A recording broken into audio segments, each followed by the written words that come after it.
प्रिय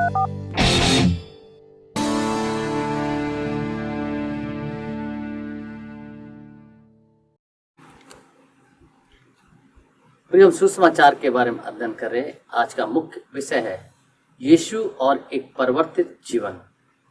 यह सुसमाचार से पहले पाठ्यक्रम में एक अंतिम पाठ है। अगला पाठ सुसमाचार द्वितीय मरियम के यीशु को अभिषेक किए जाने के द्वारा और उसके पृथ्वी पर अंतिम सप्ताह की घटनाओं से प्रारंभ होता है। यीशु की 3 साल की सेवकाई में पवित्रता की सामर्थ और कई जीवनों को बदला। जो लोग चंगे हुए या जिलाए गए, उन्होंने एक नई शुरुआत की। जो लोग दुष्ट आत्मा से आजाद हुए, वे अपनी सामान्य गतिविधियों में वापस आ गए। जब कोई भी आज्ञा में मसीहा के रूप में विश्वास करता है, उसके पाप क्षमा हो जाते हैं और वे एक नई शांति और बंधुआई से आजादी पाते हैं। यह अंतिम पाठ एक और जीवन की तरफ देखता है जिसने यीशु की जीवन बदलने की सेवकाई का अनुभव किया। परमेश्वर ने यीशु को इस पृथ्वी पर हमें चमत्कारों के द्वारा अचंभित करने के लिए नहीं भेजा, बल्कि उसके साथ संबंध बदलने के लिए भेजा, जो कि प्रेम और विश्वास का है। यीशु यरीहो से गुजर रहा था, जो कि एक बहुत पुराना शहर है और यरदन नदी के पश्चिम में स्थित है और यरूशलेम के उत्तर पूर्वी दिशा में लगभग 24 किलोमीटर दूर है। यीशु के समय काल में यरीहो, जो कि पुराने नियम का शहर माना जाता था, को त्याग दिया गया था।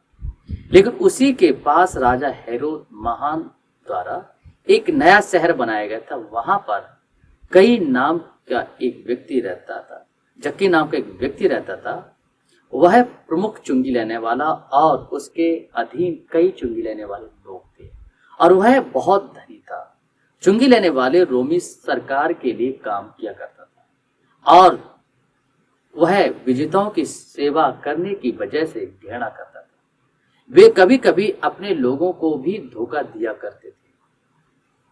अब जक्कई देखना चाहता था कि यीशु कौन है, क्योंकि वह छोटे कद का था, इसीलिए भीड़ के पार नहीं देख पा रहा था। इसीलिए वह आगे दौड़ा और गूलर के पेड़ पर चढ़ गया, क्योंकि वह उसी मार्ग से जाने वाला था। इस प्रकार गूलर का पेड़ लगभग 10 मीटर मतलब 40 फीट ऊंचा था, जिसका एक छोटा तना होता है और उसकी फैली हुई शाखाएं एक विस्मित मनुष्य का वजन सहने की योग्य होती। जब यीशु वहां पहुंचा तो ऊपर दृष्टि करके उससे कहा, हे जक्कई, झट उतरा, क्योंकि आज मुझे तेरे घर में रहना आवश्यक है। वह तुरंत उतरकर आनंद से उसे अपने घर को ले गया। यह देखकर सब बुड़बुड़ाकर कहने लगे, यह तो एक पापी मनुष्य के यहाँ मेहमान बनकर आया है। इस कहानी में जक्कई ने यीशु में अपना विश्वास को प्रकट किया और अपने स्वामी के साथ एक निजी मुलाकात करना चाहा। वह धनी था, लेकिन उसका धन उसे यीशु में विश्वास करने से रोक नहीं पाया। उसने कई बार यीशु की झलक पाने का प्रयास किया। अंत में सड़क के किनारे एक पेड़ पर चढ़ गया और यीशु ने उसे देखकर उसका नाम उसे पुकारा और कहा, आज मुझे तेरे घर में जाना आवश्यक है। यह उसके जीवन के लिए परमेश्वर की योजना का एक भाग था। जक्कई पेड़ से नीचे खड़ा हुआ और परमेश्वर से कहा, प्रभु, मैं अपनी आधी संपत्ति कंगालों को देता हूं और यदि किसी का भी कुछ अन्याय करके ले भी लिया है, उसे 100 गुना फेर दूंगा।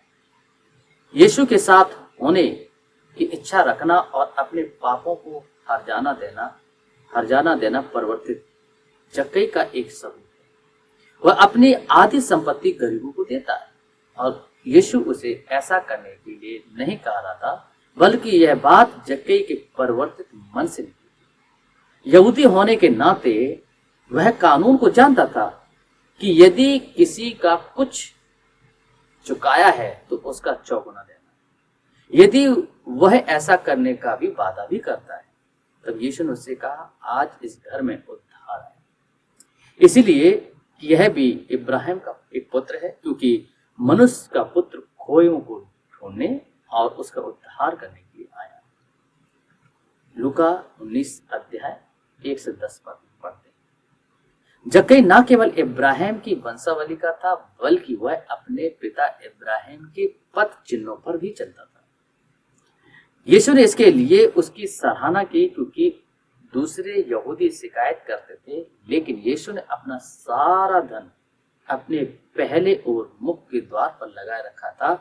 काम का था कि खोए हुओं को ढूंढो और जो कुछ परमेश्वर से अलग हो गए थे उनको भी उद्धार दिलाओ।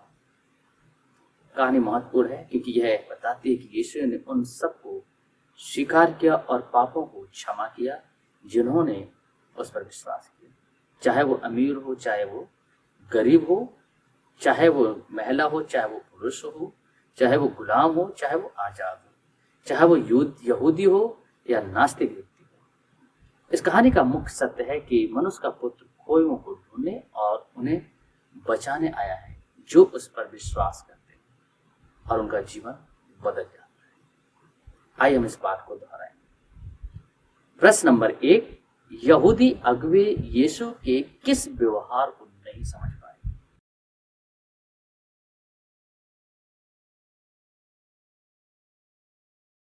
यदि आप कहते हैं कि अगुवे इस बात को नहीं समझ पाए कि यीशु क्यों पापियों के साथ समय बिताता है, तो आप सही हैं। प्रश्न नंबर 2, यीशु क्यों जक्कई के पापों को क्षमा कर पाया?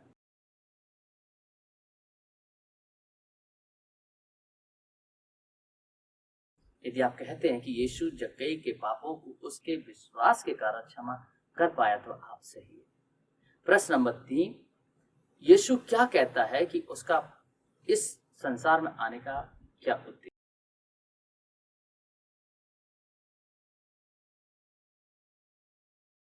यदि आप कहते हैं कि मनुष्य का पुत्र खोए हुओं को ढूंढने उन्हें बचाने आया, तो आप सही हैं। आपका काम इस बात में है कि आप इस कहानी को याद करें और उसे किसी दूसरे को सुनाएं।